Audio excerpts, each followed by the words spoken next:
Hi ನಮಸ್ತೆ ವೀಕ್ಷಕರೇ. ನಮನ್ಸ್ vlogs ಚಾನಲ್ಗೆ ತಮಗೆ ಆತ್ಮೀಯ ಸ್ವಾಗತ.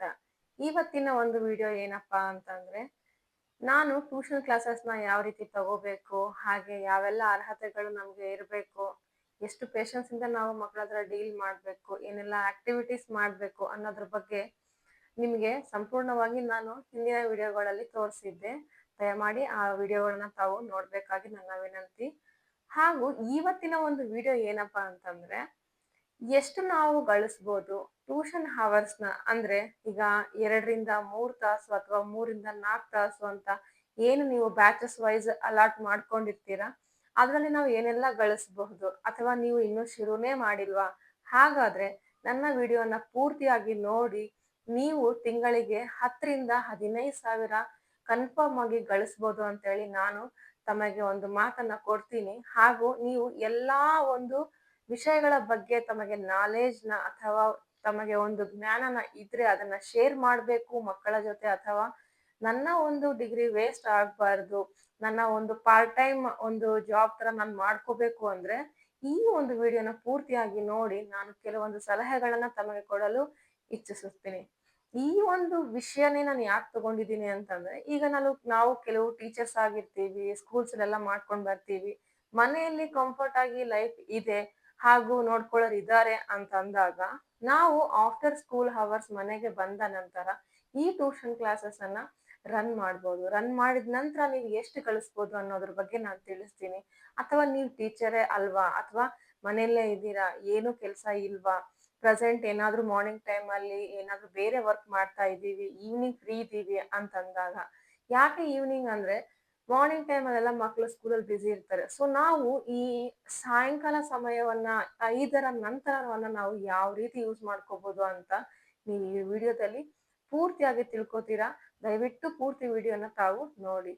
ವೀಕ್ಷಕರೇ, ಈಗ ನಾವು ಬೆಳಗ್ಗೆಯಿಂದ ಸಾಯಂಕಾಲ ಅಥವಾ ರಾತ್ರಿವರೆಗೂ ದುಡಿದ್ರು 10 ರಿಂದ 15 ಸಾವಿರ ನಾವು ಹೊರಗಡೆ ಗಳಿಸೋದು ತುಂಬಾ ಕಷ್ಟ ಆಗುತ್ತೆ.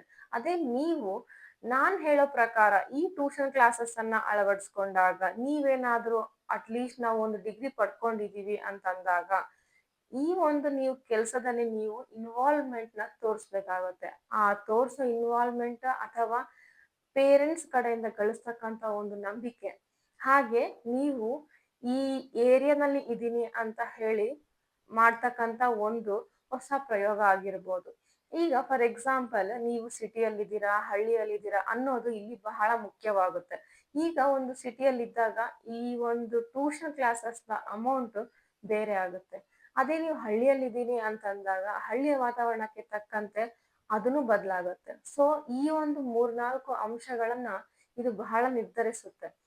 ಫಾರ್ ಎಕ್ಸಾಂಪಲ್, ಈಗ ನೀವು ಒಂದು ಡಿಗ್ರಿ ಮಾಡ್ಕೊಂಡಿದ್ದೀನಿ, ನಾನು 1 to 10 ಟ್ಯೂಷನ್ ಹೇಳ್ಕೊಡೋ ಕೆಪಾಸಿಟಿ ಇದ್ದಲ್ಲಿ ನೀವು ಯಾವ ರೀತಿ ಟ್ಯೂಷನ್ ಅಮೌಂಟ್ ನ ಫಿಕ್ಸ್ ಮಾಡ್ಬೋದು, ನೀವು ಇರ್ತಕ್ಕಂಥ ಏರಿಯಾ ಮೇಲೆ ಡಿಪೆಂಡ್ ಆಗುತ್ತೆ. ಈಗ ಒಂದು 1 to 4th ಅಂತ ಕ್ಲಾಸ್, ಪ್ರೈಮರಿ ಕ್ಲಾಸ್ ಅಲ್ಲಿ 500 ಅಥವಾ 500ವರೆಗೂ ನೀವು ಚಾರ್ಜ್ ಮಾಡ್ಬೋದು. ಆ ಒಂದು 500 ರೂಪಾಯಿಗಳನ್ನ ಪೇರೆಂಟ್ಸ್ ಕೊಡೋ ರೀತಿ ನೀವು ಆ ಏರಿಯಾದಲ್ಲಿ ಇದ್ದಾರಾ, ಅಥವಾ ನಿಮಗಿಂತ ಮುಂಚೆನೆ ಬೇರೆಯವರು ಟ್ಯೂಷನ್ ಇಟ್ಟಿದಾರಾ ಅಂತ ನೋಡ್ಕೋಬೇಕಾಗುತ್ತೆ. ಅವ್ರು ಇಟ್ಟಿರ್ತಕ್ಕಂಥ ಅಮೌಂಟ್ಗಿಂತ ನೀವು 100 ಅಥವಾ 200 ರೂಪಾಯಿ ಕಡಿಮೆ ಇಟ್ಟಲ್ಲಿ ನಿಮಗೆ ಸ್ಟೂಡೆಂಟ್ಸ್ ಶಿಫ್ಟ್ ಆಗಬಹುದು. ಅಂದ್ರೆ ನೀವು ಇಲ್ಲಿ ಫುಲ್ ಎಫರ್ಟ್ ನ ಕೊಡ್ಬೇಕಾಗುತ್ತೆ. ಹೇಗೆ ಅಪ್ಪ ಅಂತಂದ್ರೆ, ಬರೀ ಹೋಮ್ ವರ್ಕ್ ಮಾಡಿಸ್ದೆ, ನೋಟ್ಸ್ ಬರ್ಸ್ದೆ, ಆಯ್ತು ಮನೆಗೆ ಹೋಗು, ಮುಗಿಸ್ಕೋ, ಓದ್ಕೋ, ಈ ತರ ಇರಬಾರ್ದು. ನಿಮ್ಮ ಇನ್ವಾಲ್ವ್ಮೆಂಟ್ ಯಾವ ರೀತಿ ಇರಬೇಕು, ಪ್ರತಿಯೊಂದು ಆ ಮಗುಗೆ ಅರ್ಥ ಆಗ್ಲಾರ್ತಕ್ಕಂಥ ಸಬ್ಜೆಕ್ಟ್ಸ್ ನ ತಗೋಬೇಕು, ಹೇಳ್ಕೊಡ್ಬೇಕು. Each and day every day ಆ ಒಂದು ಇಂಡಿವಿಜುವಲ್ ಮಗು ಹತ್ರ ನೀವು ಟೈಮ್ ಸ್ಪೆಂಡ್ ಮಾಡ್ಲೇಬೇಕು. ನಿಮಗೆ ಆಗಿಲ್ಲ, ನೀವು ಬಹಳ ಮಕ್ಕಳಾದ್ರೂ ನೀವು ಇನ್ನೊಬ್ಬರನ್ನ ಎಂಪ್ಲಾಯ್ಮೆಂಟ್ ಆಗಿ ತಗೋಬಹುದು, ನೀವು ಇನ್ನೊಬ್ರಿಗೂ ನೀವು ಜಾಬ್ ಕೊಡ್ಬೋದು. ಅಂದ್ರೆ ನಿಮಗೆ ಬರ್ತಕ್ಕಂಥ ಅಮೌಂಟ್ ಅಲ್ಲಿ ಇಷ್ಟು ಪರ್ಸೆಂಟೇಜ್ ನಾನ್ ಕೊಡ್ತೀನಿ, ನೀನ್ ಬಂದು 2 to 3 hours ಟೀಚ್ ಮಾಡು ಅಂತ ನೀವು ಬೇರೆಯವ್ರಿಗೆ ಟೀಚರ್ಸ್ ನ ತಂದು ಅಪಾಯಿಂಟ್ ಮಾಡ್ಕೋಬಹುದು. ಈ ತರ ಎಲ್ಲ ಕನ್ವಿನಿಯಂಟ್ ಇದೆ. ಅಂದ್ರೆ ಇದನ್ನ ನಾವು ಬಿಸ್ನೆಸ್ ಪರ್ಪಸ್ ನೋಡ್ಬೇಕಾ, ಅಥವಾ ನಮ್ಮಲ್ಲಿ ಇರ್ತಕ್ಕಂಥ ಒಂದು ನಾಲೆಜ್ ನ ಅಥವಾ ಜ್ಞಾನನ ಶೇರ್ ಮಾಡೋದ್ ನೋಡ್ಬೇಕಾ ಅಂತಂದಾಗ, ಫಸ್ಟ್ ನೀವು ಮನಿ ಅಂತಾನೆ ಹೋಗೋ ಅವಶ್ಯಕತೆ ಇಲ್ಲ, ಹೋಗ್ಲೂಬಾರ್ದು. ಫಸ್ಟ್ ನೀವು ಆ ಮಕ್ಕಳಿಗೆ, ಅವಳು ಅಥವಾ ಅವನಿಗೆ ಕುಂದ್ರಿಸ್ಕೊಂಡು ಹೇಳ್ತಕ್ಕಂಥ ಪದ್ಧತಿ, ಅಥವಾ ನೀವು ಯಾವೆಲ್ಲ ಆಕ್ಟಿವಿಟಿ ಮೂಲಕ ಹೇಳ್ತಾ ಇದ್ದೀರಾ. ಅಂದ್ರೆ ಅವನಿಗೆ ಬೋರ್ ಆಗಿರುತ್ತೆ, ಅಕಸ್ಮಾತ್ ಅವನಿಗೆ ಹುಷಾರಿಲ್ಲ, ನೀವು ಇಂಟ್ರೋಗೇಷನ್ ಯಾವ ತರ ಅಥವಾ ನೀವು ಇಂಟ್ರಾಕ್ಟ್ ಯಾವ ತರ ಇದೆ ಅಂತ ಹೇಳ್ಬಿಟ್ಟು ಪ್ರತಿಯೊಂದ್ರ ಒಂದು ನಾನೇ ಹೇಳ್ತಾ ಇದ್ದೀನಿ, ನಾನು ಜಡ್ಜ್ ಮಾಡ್ತೀನಿ, ಈಗ ನಾನೊಂದು ಹೈ ಪೊಸಿಷನ್ ಅಲ್ಲಿ ಇದ್ದೀನಿ, ನನ್ನ ಮ್ಯಾಮ್, ನನ್ನ ಸರ್, ಈ ತರ ಎಲ್ಲ ಆಟಿಟ್ಯೂಡ್ ಇಂದ ಹೋಗ್ಲಿಲ್ದೆ ಆ ಮಕ್ಕಳ ಜೊತೆ ಫ್ರೆಂಡ್ಶಿಪ್ ಅನ್ನ ಮಿಂಗಲ್ ಆಗಿ ಅಂದ್ರೆ ಪೂರ್ತಿಯಾಗಿ ಆ ಮಗು ಓಪನ್ ಅಪ್ ಆಗಿ ನಿಮ್ಮ ಹತ್ರ ಮಾತಾಡೋ ತರ ಇರ್ಬೇಕು. ಏನೇ ಆಗಿರ್ಲಿ, ಅದು ಸಬ್ಜೆಕ್ಟ್ ಆಗಿರ್ಲಿ ಅಥವಾ ಫ್ಯಾಮಿಲಿ ಅಲ್ಲಿ ನಡೀತಕ್ಕಂಥ ಕೆಲವೊಂದು ಆಗು ಹೋಗುಗಳು ಇದ್ದೇ ಇರುತ್ತೆ. ಇಲ್ಲ ಅಂದ್ರೆ ಆ ಮಗು ಏನಾಗುತ್ತೆ, ಸಮಥಿಂಗ್ ಮನೇಲಿ ಏನಾದ್ರು ನಡೆದಾಗ ಅದೇ ವಿಷಯವನ್ನ ತಲೆಯಲ್ಲಿ ಇಟ್ಕೊಂಡ್ಬಿಡುತ್ತೆ. ಆಗ ನೀವು ಕುಂದ್ರಿಸಿ ಕೇಳಿದಾಗ ಏನಾಯ್ತು, ಏನಿಲ್ಲ, ಏನ್ ನಡೀತಾ ಇದೆ ಮನೆಯಲ್ಲಿ, ಸೊ ನೀನ್ ಕಾನ್ಸಂಟ್ರೇಟ್ ಮಾಡು, ಅದೆಲ್ಲ ತೆಗೆದು ಹಾಕು. ಆ ತರ ನೀವು ಆ ಮಗುನ ಹೊರಗಡೆ ತಗೊಂಡ್ ಬರ್ಬೇಕು. ಆ ಒಂದು ಹೊರಗಡೆ ತಗೊಂಡ್ ಬಂದ್ಮೇಲೆ ಆ ಎಜುಕೇಶನ್ ಅನ್ನೋದು ಎಷ್ಟು ಇಂಪಾರ್ಟೆಂಟ್ ಅಂತ ತಿಳಿಸ್ಬೇಕು. ತಿಳಿಸಿದ ನಂತರ ಆ ಮಗುನ ಓವರ್ ಆಲ್ ಆ ಎಜುಕೇಶನ್ ಫೀಲ್ಡ್ಗೆ ನೀವು ಇನ್ವಾಲ್ವ್ ಮಾಡಿ ಆ ಮಗುಗ್ ಹೇಳ್ಬೇಕು, ಈ ತರ ಇದೆ, ಅದನ್ನ ಬಿಟ್ಬಿಡು, ಸೊ ಅಂಡ್ ಸೊ ರೀಸನ್ಸ್ ಇಂದ ಹಿಂಗ ಆಗಿರುತ್ತೆ, ನೀನ್ ಈ ತಿಳುವಳಿಕೆಯಲ್ಲಿ ನೀಡ್ತೀನಿ, ನಾನು ಇದೀನಿ ಅನ್ನೋ ಒಂದು ಮೋಟಿವೇಶನಲ್ ಅಥವಾ ಆ ಧೈರ್ಯನ ಮಗುಗ್ ತುಂಬಿದಾಗ ಆಸ್ ಎ ಟ್ಯೂಷನ್ ಟೀಚರ್ ಆಗಿ ನೀವು ಸಕ್ಸಸ್ ಆದಂಗೆ. ಇನ್ ಕೇಸ್ ಆ ಮಗುಗೆ ಏನಾದ್ರು ಸಿಕ್ಕಾಯ್ತು ಅಥವಾ ಜ್ವರ ಬಂತು, ನೆಗಡಿ, ಇನ್ನ ಸಮಥಿಂಗ್ ಆದಾಗ ಆಬ್ಸೆಂಟ್ ಆಗುತ್ತೆ. ಕೆಲವೊಂದ್ಸತಿ ಮಕ್ಕಳಿಗೆ ಬೇಗ ಹೀಲ್ ಆಗಲ್ಲ, 2 to 3 hours, sorry 2 to 3 days ವರೆಗೂ ಆದಾಗ ನೀವೇನ್ ಮಾಡ್ಬೇಕು, ವಿಚಾರಿಸಿ, ಪೇರೆಂಟ್ಸ್ಗೆ ಕಾಲ್ ಮಾಡಿ, ಏನಾಗಿದೆ ಸರ್, ಏನಾಗಿದೆ ಮ್ಯಾಮ್, ಯಾಕೆ ನಿಮ್ ಮಗು ಬರ್ತಾ ಇಲ್ಲ, ಆ ತರ ನೀವು ಪೇರೆಂಟ್ಸ್ ಜೊತೆ ಒಳ್ಳೆ ಇಂಟ್ರಾಕ್ಟ್ ಇಟ್ಕೋಬೇಕಾಗುತ್ತೆ. ಇಲ್ಲ ಅಂದ್ರೆ ಏನಾಗ್ಬಿಡುತ್ತೆ, ಬೇಕಾಬಿಟ್ಟು ಇವ್ರು ಏನೋ ಬಿಡು ಮನಿ ಪರ್ಪಸ್ಗೆ ಮಾಡ್ತಾ ಇದ್ದಾರೆ ಅನ್ನೋ ರೀತಿ ಆಗುತ್ತೆ. 2 to 3 days ಆಬ್ಸೆಂಟ್ ಆದಾಗ ನೋಟ್ಸ್ ಲ್ಯಾಗಿಂಗ್ ಇರುತ್ತೆ, ಕರ್ಕೊಂಡ್ ಬಂದು ಕೂಡ್ಸ್ಕೊಂಡು ಬರ್ಸಿ ಮಾಡಿಸಿ ಆ ತರ ಒಂದು ಆ ಮಗುಗೆ ಮೋಟಿವೇಶನ್ ಇದ್ದಾಗ ಮಾತ್ರ ನೀವು ಅಟ್ರಾಕ್ಟ್ ಮಾಡ್ಬಲ್ರಿ. ಹಾಗಾದಾಗ ಮಾತ್ರ ಪೇರೆಂಟ್ಸ್ ನಿಮ್ಮ ನಂಬಿಕೆ ಇಂದ ನೋಡ್ತಾರೆ. ಆ ನಂಬಿಕೆ ಅನ್ನೋದೇ ಇಲ್ಲಿ ತುಂಬಾ ಒಳ್ಳೆಯ ಬಂಡವಾಳ ಅಂತ ಹೇಳ್ಬೋದು ವೀಕ್ಷಕರೇ. ಈಗ 1 to 4ಗೆ ನೀವು 500 ಚಾರ್ಜ್ ಮಾಡೋದಾದ್ರೆ ಆವ್ರೇಜ್ ಆಗಿ 10 ಸ್ಟೂಡೆಂಟ್ಸ್ ನಿಮ್ಮ ಹತ್ರ ಬಂದಾಗ ನೀವೇ ಯೋಚನೆ ಮಾಡಿ ಎಷ್ಟು ಅಮೌಂಟ್ ಆಗುತ್ತೆ ಅಂತ ಹೇಳ್ಬಿಟ್ಟು. ಇನ್ ಕೇಸ್ ನೀವು ಡಿಗ್ರಿ ಲೆವೆಲ್ ಇಂದ ಡಬಲ್ ಡಿಗ್ರಿ ವರ್ಗು ನಾನು ಹೇಳ್ಕೊಡ್ತಾ, ನನ್ನ ಡಿಗ್ರಿ ಇದೆ ನನ್ನ ಹತ್ರ, ನಾನು ಹೇಳ್ಕೊಡ್ಬಲ್ಲೆ 10th ವರ್ಗು ಅಂದಾಗ 6th ಇಂದ ಅಂದ್ರೆ ಹೈಸ್ಕೂಲ್ ಇಂದ ಹೋದಾಗ ಎಷ್ಟು ಬರುತ್ತೆ, ನೀವು ಇಲ್ಲಿ ಸಿಲೆಬಸ್ ಇಂಪಾರ್ಟೆಂಟ್ ಆಗುತ್ತೆ. CBSE ICSE ಸಿಲೆಬಸ್ ವೈಸ್ ತಗೋಬೇಕಾಗುತ್ತೆ. ಸ್ಟೇಟ್ಗೆ ಆಸ್ ಯೂಶುವಲ್ ಈಗ ನಾವು ನಾರ್ಮಲ್ ಆಗಿ ಒಂದು ಅಮೌಂಟ್ ಅಂತ ಫಿಕ್ಸ್ ಮಾಡ್ಕೋಬಹುದು. ಬಟ್ CBSE ICSE ಅಂತ ಬಂದಾಗ ಅಲ್ಲಿ ಸಬ್ಜೆಕ್ಟ್ಸ್ ವೇರಿಯೇಷನ್ ಸ್ಟಾರ್ಟ್ ಆಗುತ್ತೆ. ನೀವು ಅದಕ್ಕೆ ಇಂಥ ಅಮೌಂಟ್ ಅಂತೇಳಿ ಆಲ್ರೆಡಿ ನಿಮ್ಮಲ್ಲಿ ಏರಿಯಾದಲ್ಲಿ ಒಂದು ಸಣ್ಣ ಟ್ಯೂಷನ್ ಆದ್ರೂ ಇದ್ದೇ ಇರುತ್ತೆ. ಅಲ್ಲಿ ಏನಿದೆ ಅಂತೇಳಿ ನೀವು ನೋಡ್ಕೊಂಡು ಅದನ್ನ ಮಾಡ್ಕೋಬಹುದು. ಇನ್ ಕೇಸ್ ನೀವು ಅಲ್ಲಿ 700 to 800 ಅಥವಾ 1000 ವರೆಗೂ ಇನ್ಕ್ರೀಸ್ ಆದ್ರೂ ಅಲ್ಲಿ 10 ಮೆಂಬರ್ಸ್ ನಿಮ್ ಟ್ಯೂಷನ್ಗೆ ಬಂದ್ರೆ ನೀವೇ ಅದನ್ನ ಲೆಕ್ಕ ಮಾಡಿ. 10 to 20 ಸ್ಟೂಡೆಂಟ್ಸ್ ಆದ್ರು ಅಂತಂದ್ರೆ 1 to 10th ವರೆಗೂ ಏನೆಲ್ಲ ಅನುಭವಗಳು ನಿಮ್ಮ ಹತ್ರ ಇದಾವೋ ಅದನ್ನೆಲ್ಲ ನೀವು ಶೇರ್ ಮಾಡ್ಕೋಬಹುದು. ಹಾಗೆ ಕ್ಲಾಸ್ ನೀವು ಇನ್ಕ್ರೀಸ್ ಮಾಡ್ತಾನೆ ಹೋಗ್ಬೋದು. ಅಂದ್ರೆ ಒಂದು ವರ್ಷ ನೀವು ಸ್ಟಾರ್ಟ್ ಮಾಡಿ, ನೀವು ಸ್ಟಾರ್ಟೇ ಮಾಡಿಲ್ಲ ಅಂದ್ರೆ ಧೈರ್ಯವಾಗಿ ಸ್ಟಾರ್ಟ್ ಮಾಡ್ಕೊಳ್ಳಿ. ಫಸ್ಟ್ ನೀವು ಕಲೀರಿ. 1 ವರ್ಷ ಟಫ್ ಆಗ್ಬೋದು. ಅಂದ್ರೆ ಈಗ ನನ್ನ ವಿಷಯಕ್ಕೆ ಬಂದ್ರೆ ಸ್ಟಾರ್ಟಿಂಗ್ ತುಂಬಾನೇ ಭಯದಿಂದ, ತುಂಬಾನೇ ಆಗುತ್ತೋ ಇಲ್ಲೋ ಅನ್ನೋ ಒಂದು ಭಯದಿಂದನೇ ಸ್ಟಾರ್ಟ್ ಮಾಡಿದೆ. ಜಸ್ಟ್ 2 ಮಕ್ಳು ನನ್ನ ಹತ್ರ, 2 ಮಕ್ಳಿಗೆ ನಾನು ಹೇಳಿದಾಗ ನಾನು 700 ರೂಪಾಯಿ ನಾನು ಫಸ್ಟ್ ಮಂತ್ ಅಲ್ಲಿ ತಗೊಂಡಿರೋದು. ಸೆಕೆಂಡ್ ಮಂತ್ ಅಲ್ಲಿ ಮತ್ತೆ 2 ಜಾಯಿನ್ ಆದ್ರು. ಅದು ಹೋಗ್ತಾ ಹೋಗ್ತಾ ಈಗ 4th ಅಂದ್ರೆ 4ನೇ ವರ್ಷ ನಾನು ರನ್ ಮಾಡ್ತಾ ಇರೋದು. ಸತತವಾಗಿ ಈ ವರ್ಷ ನಾನು 15,000 ವರೆಗೂ ನಾನು ಗಳಿಸ್ಲಿಕ್ಕೆ ಯೋಗ್ಯಳಾಗಿದ್ದೇನೆ.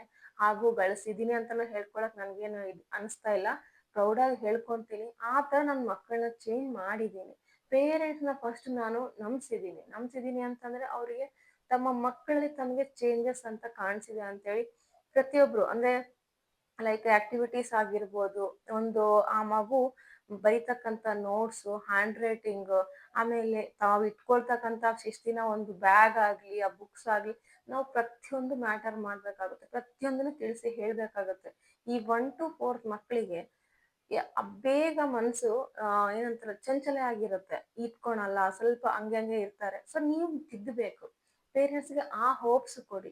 ಸೊ ನಾನ್ ಯಾವ ರೀತಿ ಟ್ಯೂಷನ್ ಟೀಚರ್ ಆಗಿ ಸಕ್ಸಸ್ ಆಗಿದ್ದೀನಿ, ನೀವು ಆ ಸಕ್ಸಸ್ ಕಾಣ್ಬೋದು ವೀಕ್ಷಕರೇ. ಸೊ ಇದನ್ನ ಬಿಸಿನೆಸ್ ಅಂತ ನೋಡ್ಬೇಕಾ ಅಥವಾ ಒಂದು ನಾಲೆಜ್ ಶೇರಿಂಗ್ ಆಗಿ ಅಥವಾ ನನ್ನ ಒಂದು ಸೋಷಿಯಲ್ ಸರ್ವಿಸ್ ಅಂತ ನೋಡ್ಬೇಕಾ ಅಥವಾ ಯಾವ ರೀತಿ ನೋಡ್ಬೇಕು ಅಂತ ನನ್ ಕೇಳಿದ್ರೆ, ಫಸ್ಟ್ ನೀವೇನ್ ಮಾಡಿ, ಬಿಸಿನೆಸ್ ಅಂತ ಇದನ್ನ ಯಾವತ್ತೂ ನೋಡಕ್ ಹೋಗ್ಬೇಡಿ. ಆ ಮಗುನ ನೀವು ಚೇಂಜ್ ಮಾಡಕ್ಕೆ ನೋಡಿ.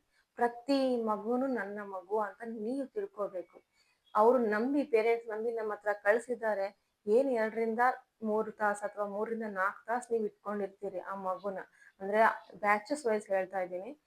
ಒಂದು ಮಗುಗೆ ನೀವು ಜಸ್ಟ್ 2 to 2.5 hours ಮ್ಯಾಕ್ಸ್ ತಗೊಳ್ಳಿ. ಇನ್ನು ಅದ್ರ ಮೇಲೆ ಮಗು ಕೂಡಕ್ ಆಗಲ್ಲ. ದಯವಿಟ್ಟು ಅದು ಸ್ಟ್ರೆಸ್ ಆ ತರ ಫೀಲ್ ಆಗ್ಬಾರ್ದು ಮಗು. ಆ ಒಂದು ಗ್ಯಾಪ್ ಅಲ್ಲೇ ನೀವೇನ್ ಮಾಡ್ಕೋಬೇಕು, ನಮ್ ಪೇರೆಂಟ್ಸ್ಗೆ ಬಿಲೀವ್ ಮಾಡ್ಕೋಬೇಕು, ಮಾಡ್ತೀನಿ ಆಗುತ್ತೆ ಅಂತ ಹೇಳಿ. ನಿಮಗೇನಾದ್ರೂ ಅಟ್ಲೀಸ್ಟ್ ಆ ಮಗು 3 hours ಕೂರುತ್ತೆ ಅಂತಂದ್ರೆ ಹೋಮ್ ವರ್ಕ್ಸ್ ನ ಇಲ್ಲೇ ಮುಗಿಸಿ ಕಳ್ಸಿ. ಅಥವಾ ಏನಾದ್ರು ಪ್ರಾಜೆಕ್ಟ್ ಇತ್ತು, ಮ್ಯಾಮ್ ಸೊ ಈ ತರ ಆಕ್ಟಿವಿಟಿ ಕೊಟ್ಟಿದ್ದಾರೆ, ಪ್ರಾಜೆಕ್ಟ್ಸ್ ಕೊಟ್ಟಿದ್ದಾರೆ, ಏನಾದ್ರು ಬರೆಯೋದಿತ್ತು, ನಮ್ಗೆ ಅಸೈನ್ಮೆಂಟ್ಸ್ ಇದೆ, ಹೆಲ್ಪ್ ಮಾಡಿ. ಇಲ್ಲ ಅವೆಲ್ಲ ನಾನು ಮಾಡ್ಸಲ್ಲ, ನನ್ಗೆ ಆಗಲ್ಲ, ಆ ತರ ನೆಗೆಟಿವ್ ಇಟ್ಕೋಬೇಡಿ.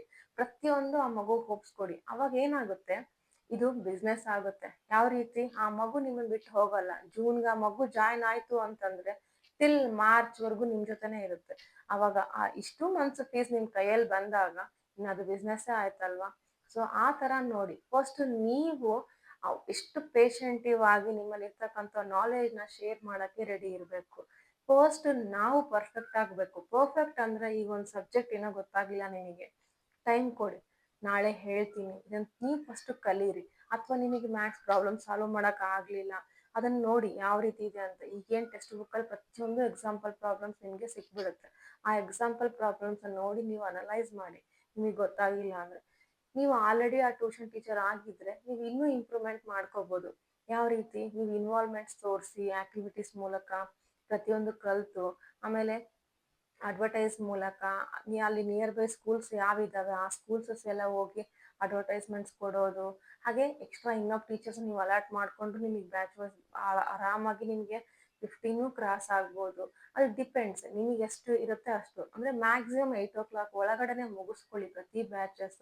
ಯಾಕೆಂದ್ರೆ ಮನೆಗೆ ಹೋಗ್ಬಿಟ್ಟು ಆ ಮಗು ತಿಂದು ಮಲಗ್ಬಿಡ್ಬೇಕು. 8:30-9ಗೆಲ್ಲ ಮಗು ಮಲ್ಕೊಂಡ್ರೆ ಮತ್ತೆ ಬೆಳಗ್ಗೆ ಶಾರ್ಪ್ ಇರುತ್ತೆ. ಅಟ್ಲೀಸ್ಟ್ 7 to 8 hours ನಿದ್ದೆ ಬೇಕಾಗುತ್ತೆ ಮಕ್ಕಳಿಗೆ. ಅದೊಂದು ಹೇಳಕ್ ಇಷ್ಟಪಡ್ತೀನಿ ವೀಕ್ಷಕರೇ. ನೀವು ಇನ್ನೂ ಸ್ಟಾರ್ಟೇ ಮಾಡಿಲ್ಲ, ನನ್ಗೆ ಏನೂ ಗೊತ್ತಿಲ್ಲ ಅಂದ್ರೆ ದಯವಿಟ್ಟು ನನ್ನ ಪ್ರೀವಿಯಸ್ ವಿಡಿಯೋಗಳನ್ನ ನೋಡಿ, ತಮಗೊಂದು ಐಡಿಯಾ ಅನ್ನೋದು ಬರುತ್ತೆ. ಹಾಗೆ ನೀವು ಭಯದಿಂದ ಸ್ಟಾರ್ಟ್ ಮಾಡಬೇಡಿ, ತುಂಬಾ ಕಾನ್ಫಿಡೆಂಟ್ ಇಂದ ಸ್ಟಾರ್ಟ್ ಮಾಡಿ. ಚಿಕ್ಕದಾಗಿ ಸ್ಟಾರ್ಟ್ ಮಾಡಿ, ನರ್ಸರಿ ಪ್ರೈಮರಿಗೆ ಅಷ್ಟೇ ಸ್ಟಾರ್ಟ್ ಮಾಡಿ. ಅವಾಗೊಂದು ನಿಮಗೆ ಕಾನ್ಫಿಡೆಂಟ್ ಲೆವೆಲ್ ಬೂಸ್ಟ್ ಆಗುತ್ತೆ. ಆಮೇಲೆ ನೀವು ನಿಧಾನಕ್ಕೆ ಹೈಸ್ಕೂಲ್ ವರೆಗೂ ಕಾಲಿಡ್ಬೋದು. ಇಲ್ಲಪ್ಪ ನನಗೆ ಇನ್ನೂ ಫಿಯರಿಂಗ್ ಇದೆ ಅಂತಂದ್ರೆ ಓನ್ಲಿ ನರ್ಸರಿ ಅಷ್ಟೇ ಸ್ಟಾರ್ಟ್ ಮಾಡ್ಕೊಳ್ಳಿ. ಯಾಕೆಂದ್ರೆ ನರ್ಸರಿ ಮಕ್ಕಳನ್ನ ಫಸ್ಟ್ ನಾವು ಹೇಳ್ಕೊಡೋದ್ರಿಂದ ಏನಾಗುತ್ತೆ, ಒಂದು ವಾತಾವರಣ ಬಿಲ್ಡ್ ಆದಾಗ ನಿಮಗೆ ಕಾನ್ಫಿಡೆಂಟ್ ಲೆವೆಲ್ ಜಾಸ್ತಿ ಆಗುತ್ತೆ. ಆ ಮಕ್ಕಳ ಹತ್ರ ನೀವು ಇದ್ದಾಗ ನಿಮಗೊಂದು ಪೇಷನ್ಸ್ ಲೆವೆಲ್ ಬೂಸ್ಟ್ ಆದಾಗ ನೀವು ಆ ಮಕ್ಕಳಿಗೆ ಹೇಳ್ಕೊಡೋಕ್ಕೂ ತುಂಬಾ ಚೆನ್ನಾಗಿರುತ್ತೆ ವೀಕ್ಷಕರೇ. ಸೊ ಇವತ್ತಿನ ಒಂದು ಈ ವಿಡಿಯೋ ಸುಲಭವಾಗಿ ನೀವು 15,000ವರೆಗೂ 10 ರಿಂದ 15,000ವರೆಗೂ ಗಳಿಸ್ಬೋದು ವೀಕ್ಷಕರೇ. ಇದು ಪಾರ್ಟ್ ಟೈಮ್ ಅಂತಾನೂ ನೀವು ಗಳಿಸ್ಬೋದು. ಇಷ್ಟೆಲ್ಲ ಮಾಹಿತಿ ತಮಗೆ ಇಷ್ಟ ಆದಲ್ಲಿ ದಯವಿಟ್ಟು ನನ್ನ ವಿಡಿಯೋನ ಲೈಕ್ ಮಾಡಿ. ಹಾಗೂ ಕೆಲವೊಂದು ಇನ್ಫಾರ್ಮೇಶನ್ ನಿಮಗೆ ಇಷ್ಟ ಆಗಿರುತ್ತೆ, ಬಟ್ ಎಲ್ಲಾದ್ರೂ ತಪ್ಪೇನಾದ್ರೂ ಹೇಳಿದ್ರೆ ಅಥವಾ ನೀವ್ ಯಾರಾದ್ರೂ ಟೀಚರ್ಸ್ ಆಗಿ ನನಗೇನಾದ್ರೂ ಮಾಹಿತಿನ ನೀಡಬೇಕು ಅನ್ಕೊಂಡ್ರೆ ದಯವಿಟ್ಟು ಕಮೆಂಟ್ ಅಲ್ಲಿ ತಿಳಿಸಿ. ಹಾಗೂ ಏನಾದ್ರೂ ಕ್ವಶನ್ಸ್ ಕೇಳೋದೇನಾದ್ರೂ ಇದ್ರೆ, ನನ್ನ ಪ್ರಶ್ನೆ ಮಾಡ್ತಕ್ಕಂಥದ್ದಿದ್ರೆ ತಾವು ದಯವಿಟ್ಟು ಕಮೆಂಟ್ ಮೂಲಕ ತಿಳಿಸಿ. ತಮ್ಮ ಕ್ವಶನ್ಸ್ ನಾನು ಆನ್ಸರ್ ಮಾಡ್ತೀನಿ. ಹಾಗೆ ನನ್ನನ್ನು ಪ್ರೋತ್ಸಾಹಿಸಿ ತಮಗೆ ಧನ್ಯವಾದಗಳನ್ನ ತಿಳಿಸ್ತಾ ಮುಂದಿನ ವಿಡಿಯೋದಲ್ಲಿ ಮತ್ತೆ ಸಿಗ್ತೀನಿ. ನಮಸ್ಕಾರ ವೀಕ್ಷಕರೇ.